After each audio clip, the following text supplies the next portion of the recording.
Alors, salam alaikum. L'évaporation à multiples effets, on peut avoir trois configurations, soit l'évaporation à courant, l'évaporation à contre-courant, ou là, un courant parallèle, ça veut dire l'alimentation est répartie sur les trois échangeurs en même temps. Alors, pour cette séquence vidéo, c'est l'évaporation à double effet à contre-courant, c'est l'exercice 3 de la série effets multiples.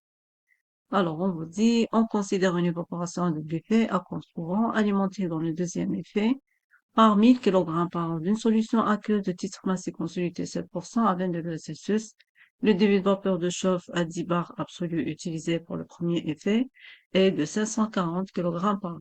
On vous dit le premier effet fonctionne à 2,5, le deuxième fonctionne à 0,45 bar. Le CP de l'alimentation et du concentré est considéré comme étal 18. Donc les propriétés, on vous dit donc la pression est égale à la température d'ébullition sur 100 à la puissance 4 et la chaleur latente c'est 2535 moins 2,9 fois la température d'ébullition. On demande de calculer le débit évaporé, ça veut dire le V1 sur le premier effet et le V2 sur le deuxième effet, ainsi que le débit L1 et L2 et les titres massifs correspondants. On demande après l'économie de cette installation et on demande vers la fin de comparer ou là d'expliquer la différence par rapport à l'exercice précédent, ça veut dire un double effet à coco.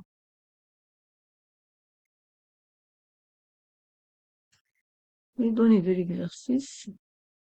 Alors, on a L0 c'est 1000, T0 c'est 20, X0 c'est 7%, le B0 c'est 540, la pression de la vapeur de chauffe c'est 10 bars, les pressions dans le premier et le deuxième effet. On vous dit le CP constant est égal à 4,18 et les expressions pour le calcul des températures et de la chaleur latente.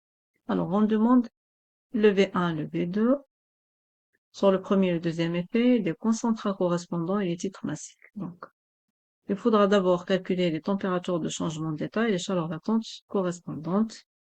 Donc, on vous donne les expressions. La pression de vapeur, c'est la température sur 100 à la puissance 4. Ça veut dire la température, c'est 100 fois la puissance à la puissance 0,25. Et le LV, une fois qu'on arrive, donc on détermine la température, donc on peut calculer la chaleur latente correspondante. Donc, j'ai regroupé le tout dans ce tableau.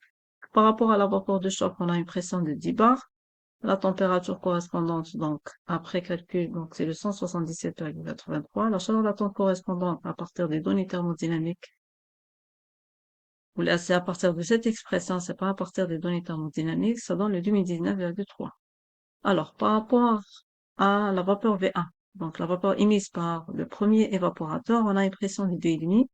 La température correspondante, c'est 125,74 et la chaleur latente, c'est 2535 moins 2,9 fois 125,74, ça donne 2170,4. Par rapport à la vapeur émise par le deuxième effet, on a une pression P2 de 0,45, donc une température correspondante de 81,9 et une chaleur latente correspondante de 2297,5.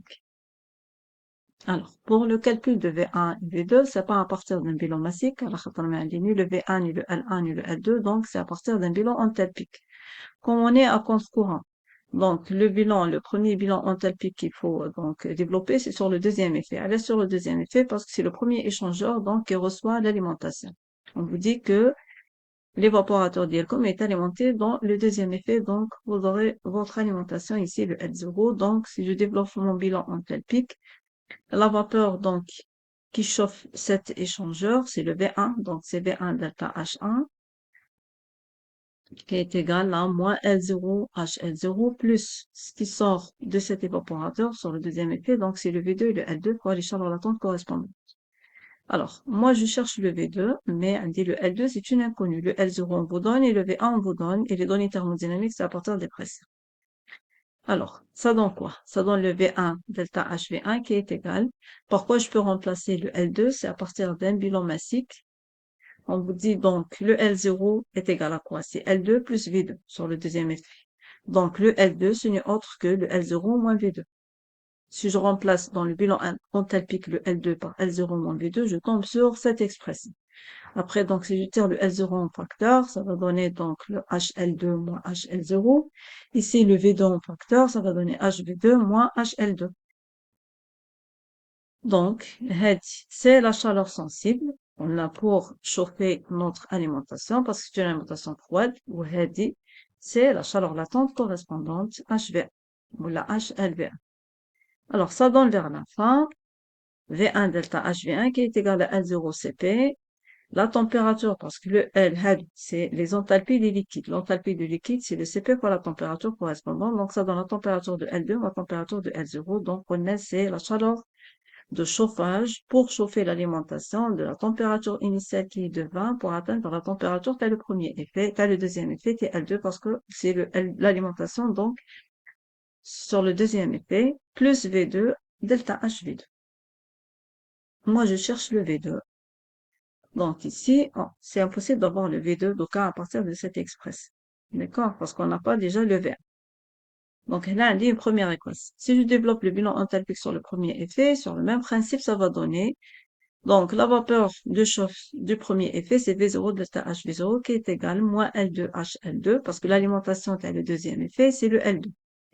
Plus L1, donc ce qui sort ici, c'est le L1 et le V1 fois les enthalpies correspondantes. Toujours à partir d'un bilan massique. Donc, le L2, ce n'est autre que le L1 plus V1. Donc, le L1, c'est L2 moins V1. Si je remplace ici, sur le bilan enthalpique, ça donne cette expression. On a dit, c'est la chaleur sensible, ou c'est la chaleur latente. علاش هنا تاني عندي une chaleur sensible parce que la température, le deuxième effet, c'est 81, le premier, c'est 125. Donc, le concentrat sortant du deuxième effet, si le L2, il est à 81. Le premier effet fonctionne, donc on a une pression de 2,5, donc une température de 125. Donc 81 à 125, ça veut dire qu'il faut chauffer le L2 HADEC pour atteindre la température d'ébullition L2,5, il est à 125. Donc on a besoin d'une certaine chaleur sensible plus la chaleur latente sur le premier effet. Donc, ça donne V0 delta HV0 qui est égal à L2 CP, donc la température de L1 moins la température de L2 plus V1, la chaleur latente V1. Donc ici, on n'a pas le V1. Par contre, j'ai le V0, mais indique le L2, mais je peux exprimer le L2 en fonction toujours de V1 et V2.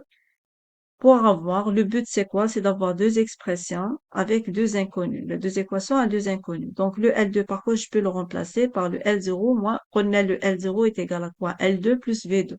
Là, c'est le L2, L0 qui alimente le deuxième effet. Donc ça donne L2 qui est égal à L0 moins V2 et je remplace ici le L2 par L0 moins V2. Je tombe sur une expression où je fais le V0, le V2, le V1. D'accord? Donc j'aurai un système de deux équations à deux inconnues. Donc, le bilan enthalpique sur le premier effet, donc c'est V0 delta HV0 qui vous donne L2 CP TL1 moins TL2 plus V1 delta HV1. Et sur le deuxième effet, c'est le V1 delta HV1 qui est égal à L0 CP, donc T2 moins T0 plus V2 delta HV2. Donc, هنا عندي V1 وهنا عندي le V2. هنا j'ai le L0, j'ai la valeur. Le V1 qu'on cherche, le V0 on a la valeur et le L2 qu'on a le remplace par L0 moins V2. J'aurai un système de deux équations à deux inconnus que le V1 et le V2. D'accord? Donc ça veut dire c'est V1 LV1 qui est égal à L0 CP, donc T2 moins T0 plus V2 LV2. Et le V0 LV0 qui est égal à L0 moins V2, c'est le L2. Fois CP, T1 moins T2 plus V1 LV.